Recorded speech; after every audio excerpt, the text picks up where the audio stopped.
Secondly, when we talk about my politics, I've religiously stated I've always been a registered independent. What's the statistics of the amount of independents in this country? I was told the number was 45. You said 45% of Americans are independent. That's true. 45% of Black people aren't independent. I think that the vast majority of Black people are not politically independent because, one, the unspeakable levels of legislative and judicial and executive violence practiced by white conservatives in the Republican Party.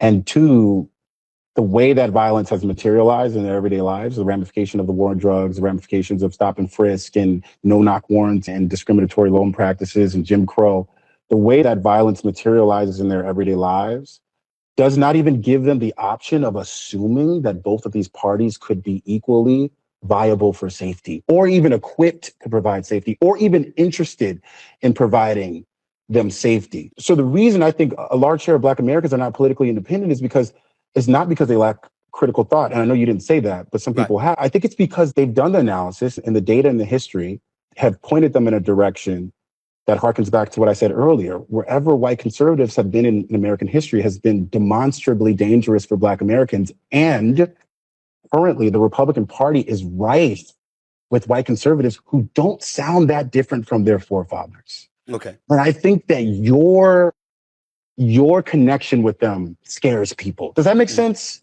It does make sense. It does make sense. And nobody's ever put it to me that way. But I appreciate the fact that you have, and I don't disagree with you.